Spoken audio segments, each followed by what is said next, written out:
एक रात गहरी अंधेरे में एक गांव के कोने में एक पुराने हवेली का वातावरण था। उस हवेली में जितना सुंदरता उतना ही भयानकता भी थी। यहाँ की कथाएं इतनी डरावनी थीं कि लोग रात को हवेली के पास से गुजरने की हिम्मत नहीं करते थे। एक रात एक युवक ने इस हवेली के बारे में कुछ सुना और अपने दोस्तों के साथ वहां जाने का फैसला किया।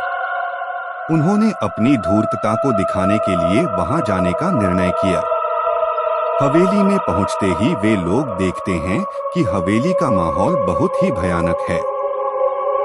अंधेरे के साथ साथ अजीबोगरीब आवाजें सुनाई देती हैं और विचित्र छायाएं घूम रही हैं।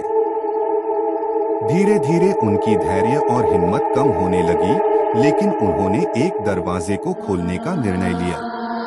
उन्होंने दरवाजा खोला और अंदर घुसे तो वहां कुछ नहीं था सिवाय अंधेरे के।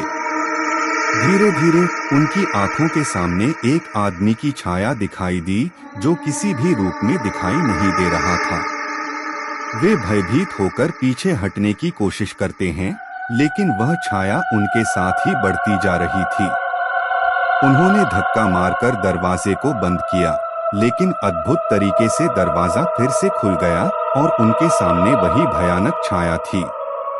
आखिरकार उन्होंने उस हवेली से भागते हुए निकलने का निर्णय किया, लेकिन उनकी खामोशी के बावजूद वह छाया उनके पीछे आती जा रही थी। इसके बाद कुछ लोगों के कहने के मुताबिक उन्हें कभी भी वह युवक और उसके दोस्तों का पता नहीं चला। वे बस गांव के लोगों के दिलों में एक अजीब और भयानक कहानी बन गए।